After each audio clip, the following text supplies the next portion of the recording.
But I want to go further. It's a story of the last day of the director's life. The darling of Hollywood who fell out of favor. Wait a minute, that's Orson, is it? They'll Love Me When I'm Dead is imagined as a haunting, deeply emotional, and psychologically rich cinematic experience that blurs the lines between ambition, legacy, and the painful cost of creative genius. From the earliest whispers about the project, the film is portrayed not simply as a biopic or documentary-style narrative, but as an introspective journey into the mind of a conflicted artist whose brilliance was matched only by his insecurities and personal turmoil. The title itself suggests the tragic paradox at the heart of the story, that often, greatness is only fully appreciated in hindsight, when the creator is no longer alive to hear the praise. This imagined version of the movie takes that theme and builds around it a richly layered, character-driven drama that examines fame, regret, obsession, and the haunting grip of unfinished dreams. The atmosphere of They'll Love Me When I'm Dead is heavy with reflection and melancholy, yet driven by bursts of creative fire and evocative imagery. The setting moves fluidly between grand studios filled with chaotic energy, quiet rooms filled with scripts and discarded pages, and ghostly sequences where reality and imagination blend seamlessly. Early scenes emphasize the duality of the protagonist's world. The applause of earlier triumphs contrasted with the solitude of late nights, spent wrestling with ideas that never fully materialized. There is no attempt to sugarcoat the emotional complexity of the character. He is shown as brilliant and frustrating, generous and self-destructive, capable of inspiring others and yet unable to save himself from doubt.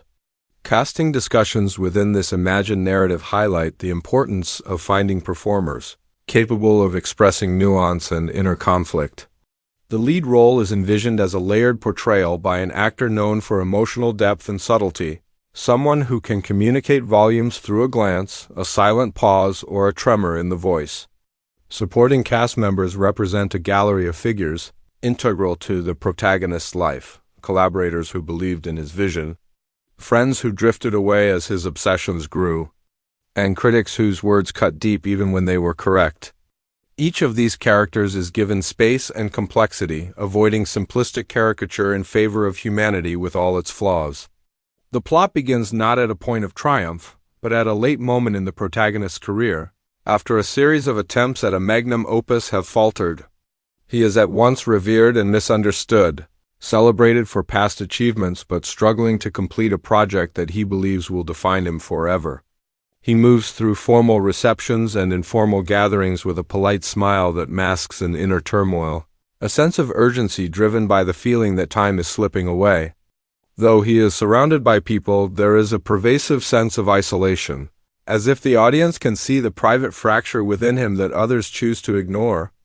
Early sequences emphasize the creative process in all its mésages. The protagonist paces through hallways littered with notes, revises pages repeatedly, and engages in heated discussions with trusted collaborators about scenes that might or might not happen.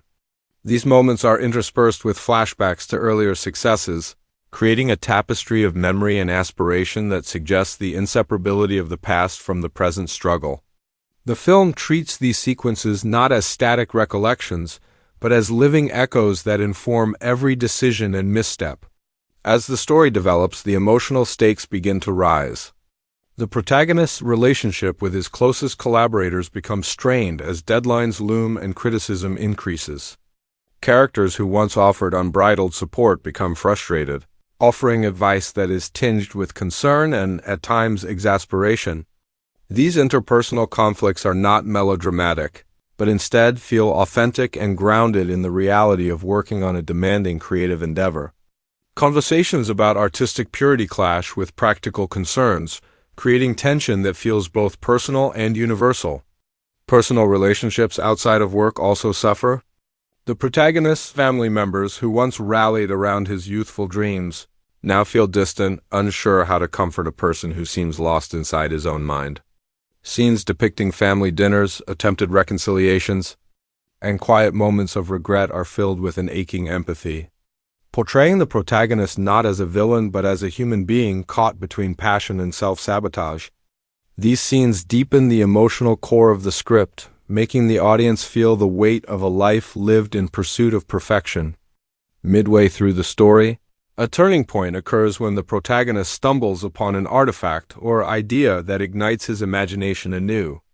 This discovery is not presented as a deus ex machina, but as the result of obsessive serendipity, a fragment of inspiration that rekindles his commitment to the unfinished project. What follows is a sequence of renewed creativity juxtaposed with increasing pressure from external forces. Producers doubt the viability of his vision. Critics write dismissive essays, and the media frames him as a relic of a bygone age. These pressures intensify the protagonist's internal struggle, forcing him to grapple not only with his artistic demons but also with the external narrative that seeks to define him. As the creative process accelerates, the movie shifts into sequences that blend fantasy and memory, illustrating the protagonist's mind at work. Scenes may unfold in surreal landscapes where characters from past works appear, distorted and symbolic, confronting him with ideas he has buried or ignored. These sequences, rich in imaginative imagery, serve not to detach from reality, but to illuminate the emotional truth of his inner world. They reveal how his unfinished dreams, longings, and regrets have shaped his identity as much as his successes. The film also explores the theme of legacy in a broader context. Conversations with younger filmmakers and artists reveal a spectrum of reverence and misunderstanding. Some view the protagonist as an icon whose techniques and philosophies shaped their own work. Others see him as an obstacle to be surpassed.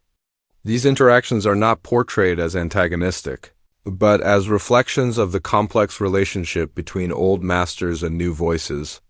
The protagonist, in turn, oscillates between admiration for emerging talent and fear of becoming obsolete, a tension that many creatives quietly recognize. The emotional fabric of the story becomes more intense as the protagonist's deadline approaches, one he has set for himself long before any external mandate. Friends and collaborators urge him to let go of perfection, reminding him that sometimes inspiration emerges from acceptance rather than struggle.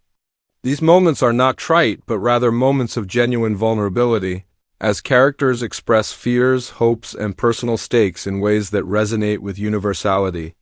The audience is invited to feel not only the protagonist's tension, but also the worries of those who care about him. As the climax approaches, the project nears a point of completion that is both exhilarating and terrifying. The protagonist faces a final emotional reckoning, not just with the work itself, but with the person he has become in the pursuit of it. This confrontation is not set in a dramatic showdown, but rather in a quiet chamber of truth where he must decide whether to release his creation to the world, risk rejection once more, or preserve it forever within his own heart. The film treats this moment with reverence, depicting it as the culmination of years of doubt, hope, fear, and aspiration. The ending of "They'll Love Me When I'm Dead" is imagined as deeply reflective and bittersweet. The project is completed, and though responses from peers and the public vary, the emotional resolution centers on the protagonist's acceptance of imperfection and the understanding that legacy is both gift and burden.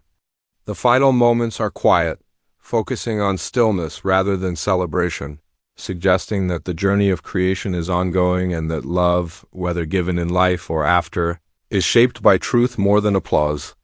Visually, the movie is rich with contrasting imagery that underscores the protagonist's emotional landscape.